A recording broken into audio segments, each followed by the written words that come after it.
Feet marching together, hands holding signs high, voices echoing through the streets of Orlando, and hearts all fueled with the same passion. It's a mixed feelings, you know what I mean? Part of me is happy and then part of me is upset because of what's going on. It's that feeling that united these hundreds of people of all different races and backgrounds. That's surprising to me. Rayo Diggs looks at the crowd surrounding him. I never knew that something like this would ignite the same anger and desire for change in people who don't share his skin tone. And from that anger, he feels hope. Where I'm from, it's like not really, I don't know, like I grew up around a lot of black people and stuff, so I didn't really see other races. So I wouldn't know where they stood at, like other races and stuff. So like seeing this, it actually like opened my mind up to like the world is not as bad as I thought. Then came the support. People stood on the outskirts of the crowd offering food, water, and encouragement. Yeah, I just want to get back to the community, you know what I mean? We all out here together, we trying to do this, there's a lot going on. And outside from just brutality, you know, it's a lot of other things that are being unaddressed. So, you know, I just want to do my part, help out. For hours, they kept marching. From City Hall to Orlando Police Headquarters to the 408. And all along the way, even with the notorious summer sun, they never let the heat take a toll on their spirits. Some say for the first time, they feel like their voices are truly being heard and their message is breaking through. And it's really just a cry for respect and, you know, just mutual understanding. Here we go. These frail fingers aren't what they used to be, but they can still play a tune or two on the piano. Oh my God. Well, some days. Start again. Lately, 87-year-old Loretta Miller doesn't have the free time to play songs on her coveted family heirloom. It's not my money. It's my family money. That's because she's caught up in a legal battle, what she calls her second quest for freedom. Why don't you feel free? The freedom that I came here, the seeking when I came here, is taken away from me. A retired educator, Areta is a Cuban immigrant who fled her native country to the United States over 50 years ago on an initial quest for freedom. I saw United States justice. Is it not justice here? Now, once again, she's fighting for that freedom, this time from the courts and her appointed professional guardian. I want to be free. I don't want the court. I don't want the guardians. But that decision isn't hers. Court documents show Areta's daughter Karen petitioned the court back in October for a guardian to help with her mother's care because at the time she felt her mother was being taken advantage of by a friend. Brevard County Chief Judge Lisa Davidson appointed Danica Scuderi Carluccio as emergency temporary guardian of Areta Miller. Shortly after, a court-appointed committee of health professionals examined Areta, concluding she is mentally incapacitated. The reports that came back, we were all shocked. They basically have her completely mentally gone.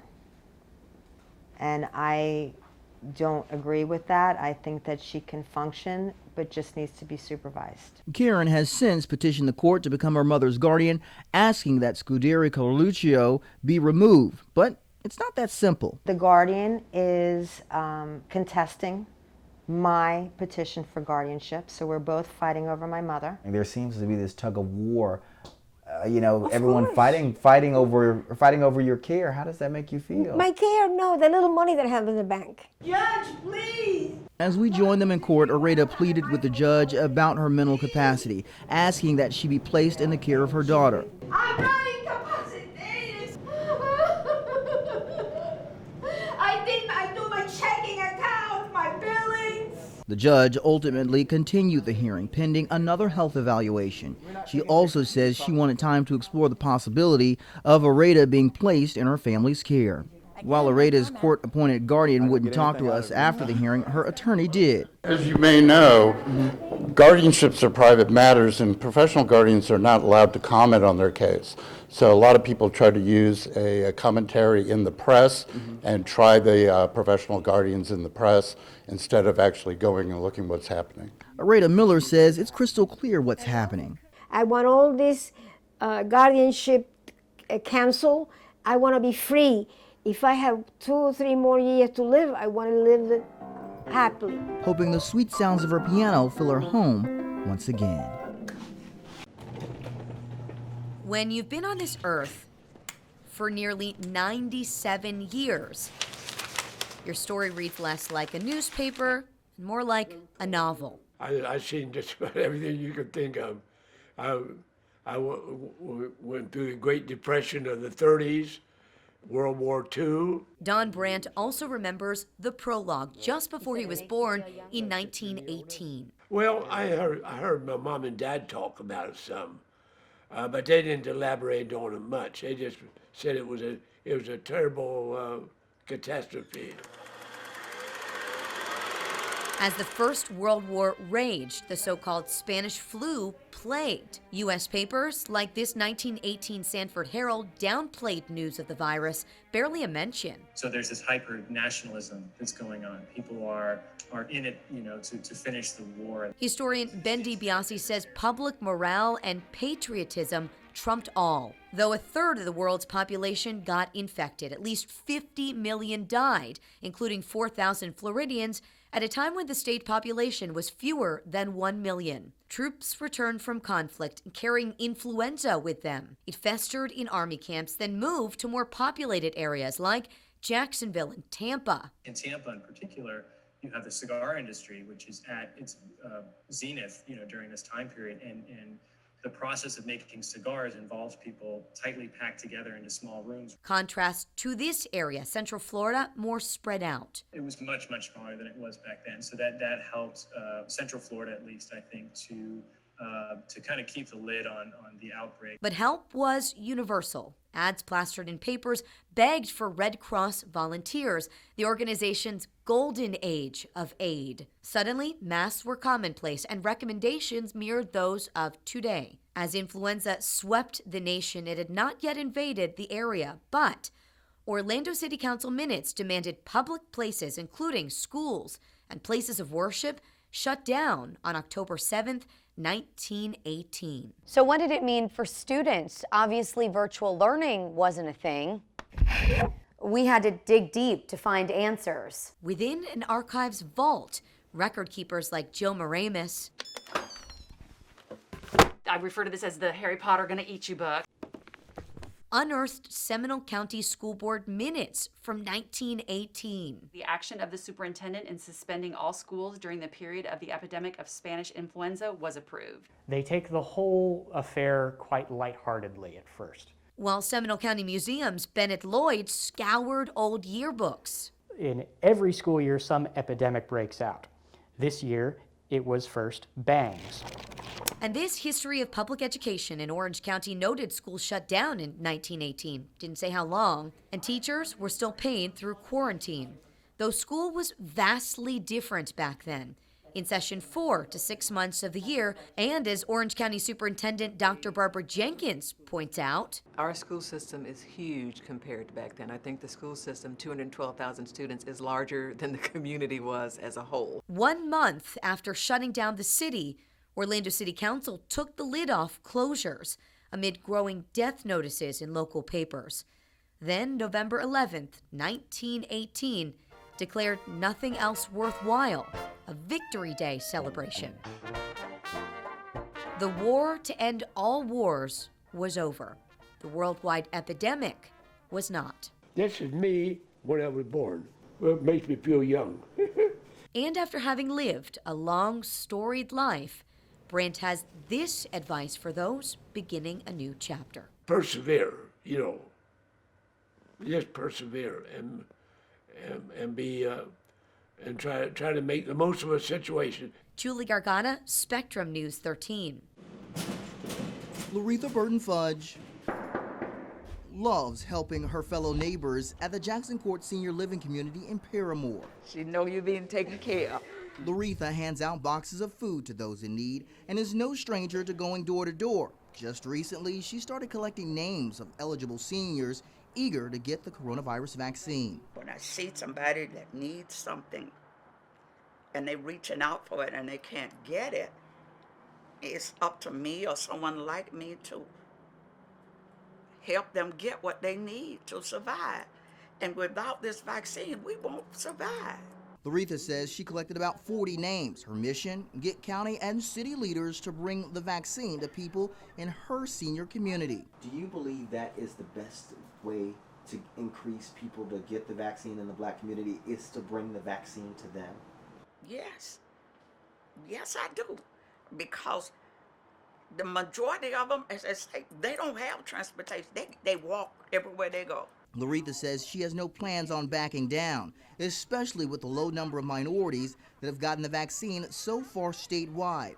Data from the Florida Department of Health shows white people are about 2.5 times more likely to get the first dose as blacks. Non-Hispanics were twice as likely as Hispanic people to get the vaccine. Why the glaring disparity? Orlando City Commissioner Regina Hill explains. I think the root of the issue, Curtis, is the fact that it's access. They're putting them in, the Winn-Dixies, in the Publix. We don't have those in our neighborhoods. So I really would hope that the governor work with many of the community leaders, the churches here in our urban core, some of the political leaders, to tell them where these vaccines are needed. Hill says there's also a digital divide because many seniors don't have access nor the knowledge to sign up for vaccines online.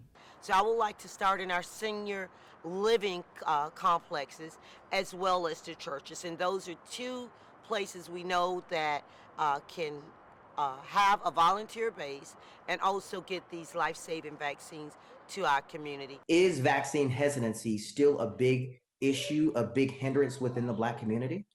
Vaccine hesitancy is definitely still a big issue among the Black community, among a lot of communities that have not been treated well within the healthcare system. Associate law professor Seema Mohapatra says while vaccine hesitancy isn't as widespread an issue as many may believe, it's still a concern that can be reduced by increasing access to the vaccine in Black communities. So we need to get more people within the communities getting the vaccine, so then other people that might have been hesitant will say, okay, well, nothing happened to them, so I'm going to go ahead and get it. Right, you take care. Still, Laretha pushes on, doing her part to help bring the vaccine. Everything we get, we have to fight for it. To people in need. This craft, I'm putting the needle in the string. Made by a little girl with a big heart. I'm making a pattern bracelet. Holds so much meaning for Tori Taylor. I like just wearing jewelry because it makes me feel confident.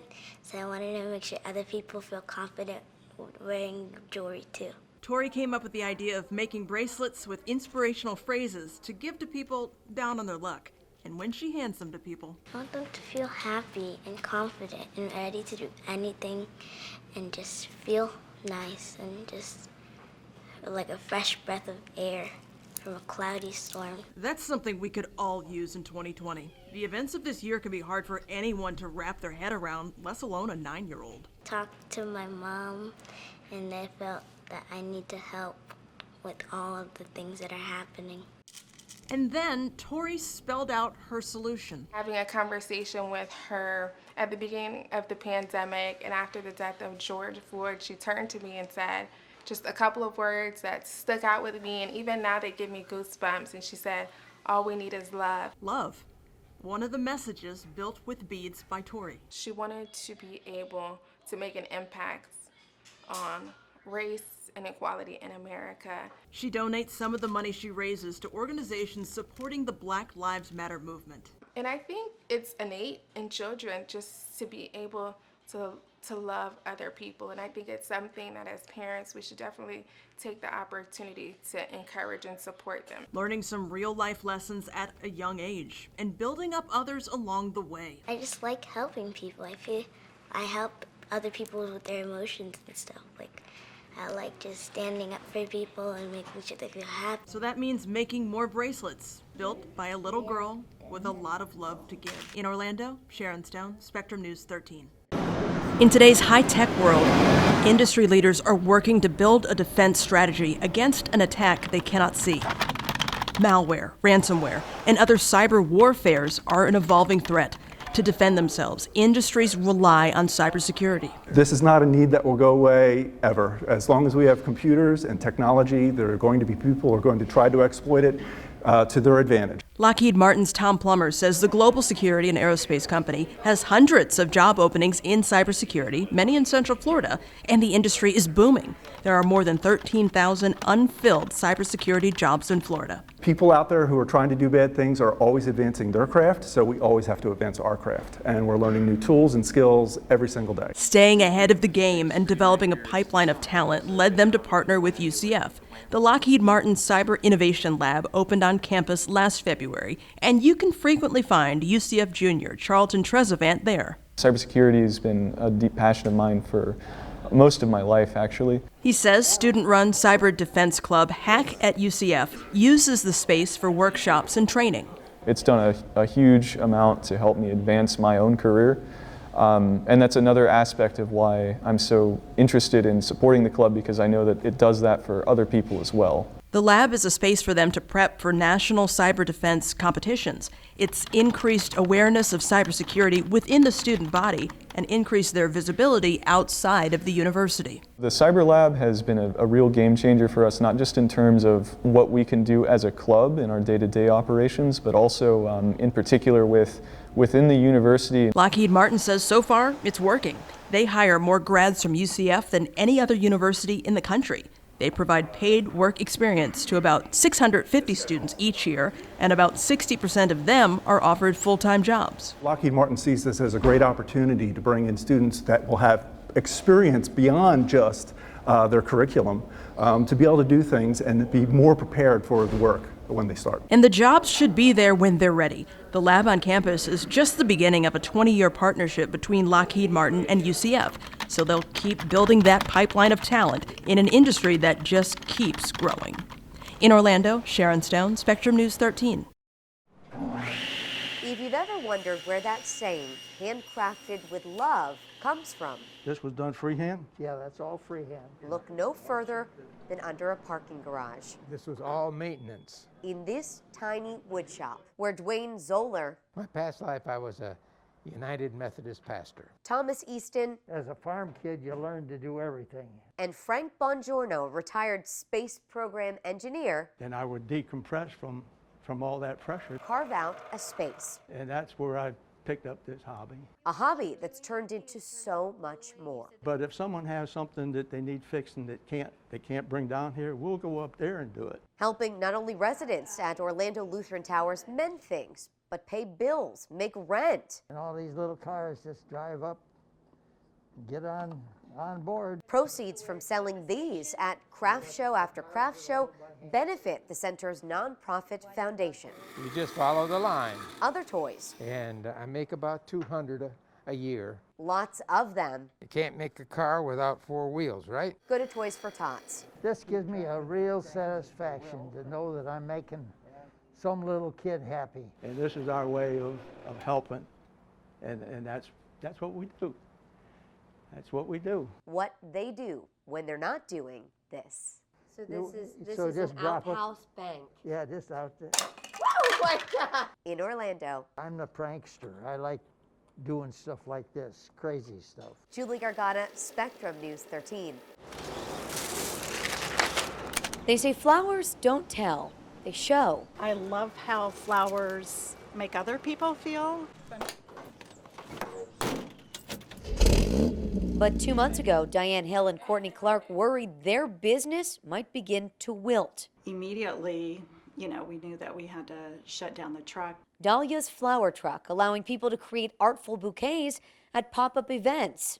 We literally roll it all up and drive through with the flowers in it. Out of this 1969 VW, the pandemic put a stop to that. Then an idea blossomed, grown from their College Park community. And they were asking for deliveries and asking for flowers still. She goes, what if we just do flower delivery, throw it out there on social media, see what happens? Contactless deliveries. For Mother's Day, we have 3 options. We have the chic mom, the cool mom, and the classic mom. Bouquets so unique. They have 120 orders ahead of Mother's Day. I mean, I'm doing some of the deliveries. Well, it just touches your heart. You just say, I hope you enjoy them, and you walk away, and you just hope that whatever, they're going through, good or bad, that it just brought joy. Flowers helping mother and daughter learn things about each other, I never knew how good she was at like the techie stuff. Like she does all of our website stuff. about themselves. One of my favorite parts being back is being able to work with her every day. And their small business. You know, to see it grow gives me more hope. In Orange County, Julie Gargata, Spectrum News 13.